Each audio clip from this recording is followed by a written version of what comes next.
요즘 제가 즐겨 부르는 찬양이 있는데요. 나의 기도하는 것보다 더욱 응답하실 하나님, 나의 생각하는 것보다 더욱 이루시는 하나님이라는 찬양입니다. 때론 기도하다가 지칠 때도 있고 포기하고 싶어질 때도 있지만 하나님은 우리가 드리는 작은 기도, 신음소리, 부르짖는 소리 하나도 놓치지 아니하시고 우리의 생각과 마음과 상황을 뛰어넘어 역사하시는 하나님이심을 묵상할 때 얼마나 큰 위로와 힘을 얻는지 모릅니다.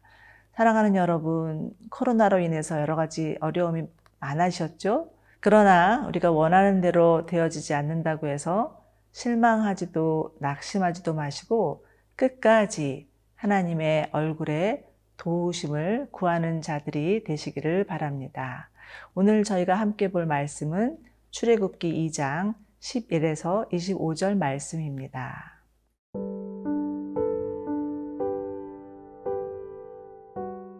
출애굽기 2장 11절에서 25절 말씀입니다.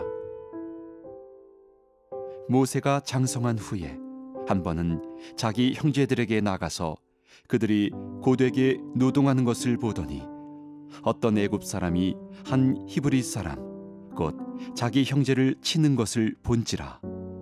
좌우를 살펴 사람이 없음을 보고 그 애굽 사람을 쳐 죽여 모래 속에 감추니라. 이튿날 다시 나가니 두 히브리 사람이 서로 싸우는지라. 그 잘못한 사람에게 이르되 내가 어찌하여 동포를 치느냐 하매 그가 이르되 누가 너를 우리를 다스리는 자와 재판관으로 삼았느냐? 네가 애굽 사람을 죽인 것처럼 나도 죽이려느냐? 모세가 두려워하여 이르되 일이 탈로 되었도다. 바로가 이 일을 듣고 모세를 죽이고자 하여 찾는지라. 모세가 바로의 낯을 피하여 미디안 땅에 머물며 하루는 우물 곁에 앉았더라. 미디안 제사장에게 7딸이 있었더니 그들이 와서 물을 길어 구유에 채우고 그들의 아버지의 양떼에게 먹이려 하는데 목자들이 와서 그들을 쫓는지라.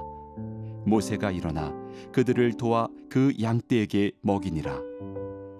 그들이 그들의 아버지 르우엘에게 이를 때에 아버지가 이르되 너희가 오늘은 어찌하여 이같이 속히 돌아오느냐? 그들이 이르되 한 애굽 사람이 우리를 목자들의 손에서 건져내고 우리를 위하여 물을 길어 양떼에게 먹였나이다. 아버지가 딸들에게 이르되 그 사람이 어디에 있느냐? 너희가 어찌하여 그 사람을 버려두고 왔느냐? 그를 청하여 음식을 대접하라 하였더라. 모세가 그와 동거하기를 기뻐하매 그가 그의 딸 십보라를 모세에게 주었더니 그가 아들을 낳음에 모세가 그의 이름을 게르솜이라 하여 이르되 내가 타국에서 나그네가 되었음이라 하였더라. 여러 해 후에 애굽 왕은 죽었고 이스라엘 자손은 고된 노동으로 말미암아 탄식하며 부르짖으니 그 고된 노동으로 말미암아 부르짖는 소리가 하나님께 상달된지라.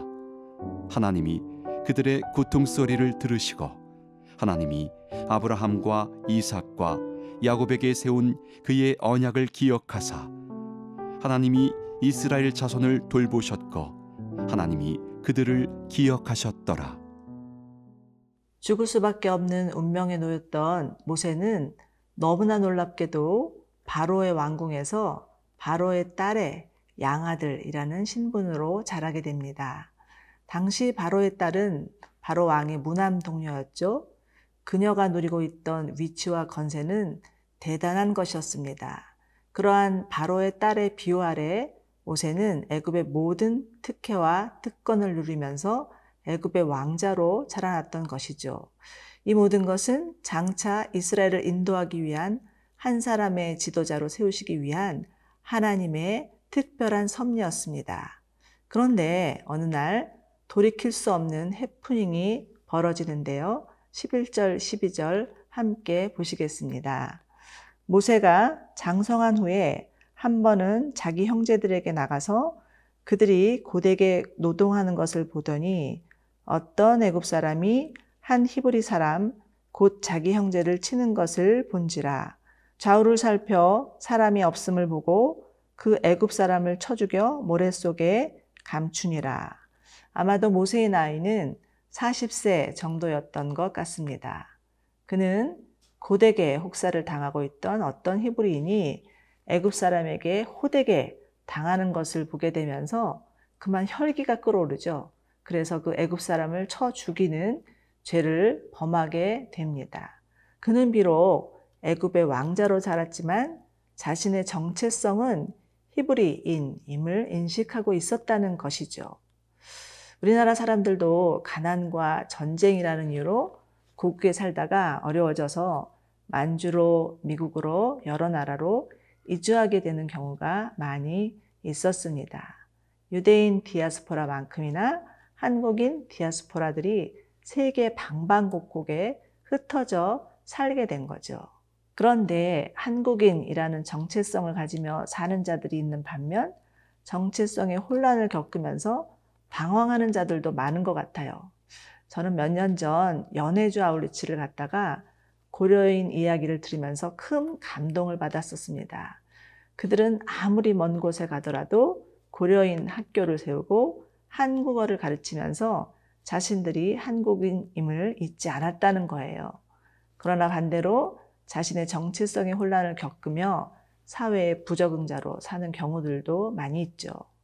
모세는 자신이 뼛속 깊이 히브리인이라는 정체성을 가지고 자랐지만 그가 이스라엘을 인도한 지도자가 되기 위해서는 하나님의 다스리심을 받아야 될 영역들이 있었습니다. 그것은 그의 성품이었고 모든 주권이 하나님께 있음을 배워야 하는 그의 세계관이었습니다.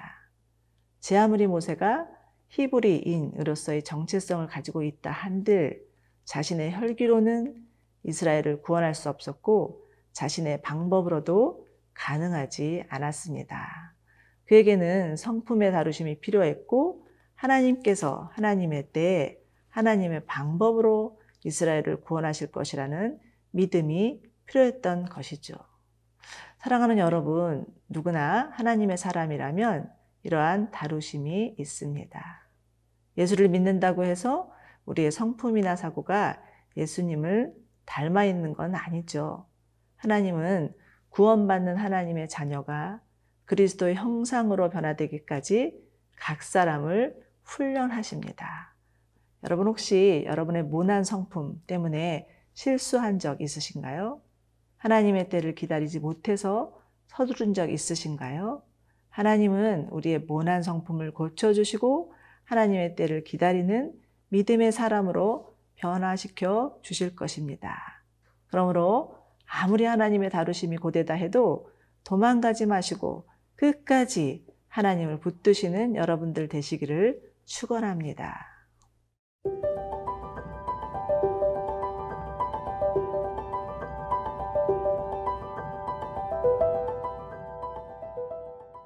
모세를 다루시기 위한 하나님의 훈련이 이제부터 시작되는데요. 모세가 애굽 사람을 죽이고 오래 감춘 사건은 결국 자신의 동족 이스라엘 사람들에 의해서 발각되고 맙니다. 13절 한번 보실까요? 이튿날 다시 나가니 두 히브리 사람이 서로 싸우는지라 그 잘못한 사람에게 이르되 내가 어찌하여 동포를 치느냐 하매 오래가지도 않았죠? 모세가 애굽 사람을 죽인 바로 다음 날 히브리 사람 둘이 서로 싸우는 것을 보고 말리자 그들은 오히려 모세를 향해 네가 뭐라고 이래라 저래라 하느냐? 내가 애굽 사람을 죽인 것처럼 우리도 죽이려 하느냐? 라고 항의하는 것이었습니다. 그리고 이 일은 결국 바로 왕에까지 알려지게 되죠. 늘 모세를 예의주시하고 있었던 바로 왕은 모세를 죽일 수 있는 기회를 포착하게 된 것이었습니다. 바로에게 모세는 눈에 가시였겠죠. 히브리인 주제에 애굽의 왕자로 커가는 게 위협적일 수도 있고요. 심정 상하는 일일 수도 있습니다. 이렇게 하여 어쩔 수 없이 졸지에 도망자 신세가 되어서 광야로 쫓겨나는 모세. 집도 절도 없이 광야로 내몰린 모세는 아마 멘붕이 왔을 것 같습니다. 그러나 그곳에서도 하나님의 구원의 손길이 있었죠. 어느 날 우물 곁에 아무 소망 없이 앉아 있을 때 미디안 제사장의 딸들이 자신의 양떼들에게 물을 먹이기 위해서 우물에 왔다가 공경에 처하는 일이 있었을 때 모세가 그들을 도와줌으로 인연을 맺게 됩니다. 이렇게 해서 모세는 도시맨에서 광야맨으로 40년을 살게 됩니다. 그런데 광야란 어떤 곳인가요? 광야의 특징은 첫째, 길이 안 보인다는 것이고 둘째, 어디로 가야 할지 모른다는 것입니다. 모세는 자신의 인생의 길과 방향을 잃은 채 광야에서 40년을 살았던 것입니다. 그런데 돌이켜보면 우리의 삶에도 이런저런 광야의 경험들이 있죠. 내가 가지고 있었던 것, 의지했던 것 다 잃어버리고 졸지에 빈털터리가 되어서 철저히 혼자 남은 광야.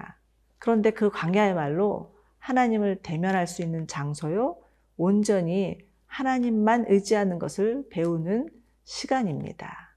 자, 이제 모세가 자신에게 철저히 절망하고 있을 즈음에 비로소 이스라엘을 구원할 때가 되었음을 보여주시는데요. 23에서 25절입니다.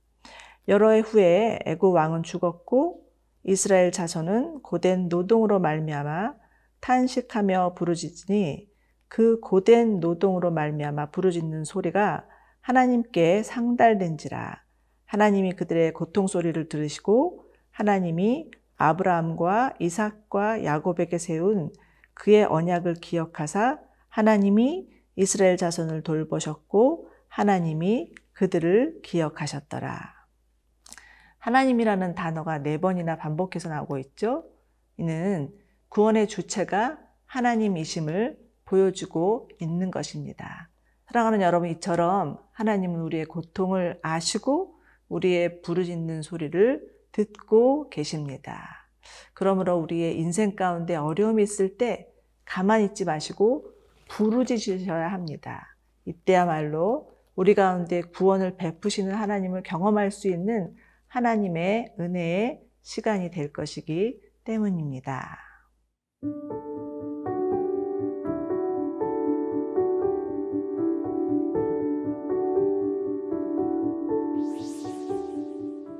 이스라엘의 고통과 탄식의 소리를 들으시고 그들과 한 약속을 기억하시는 하나님, 아직도 세계 곳곳에는 예수를 믿는다는 이유 하나만으로도 고통받는 우리들의 이웃이 있습니다.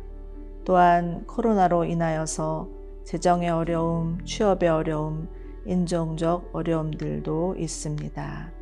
하나님을 바라보며 신음하고 탄식하는 그들의 소리를 들어주시옵소서. 하나님의 구원의 손길을 내려주시옵소서. 예수님의 이름으로 기도드리옵나이다. 아멘.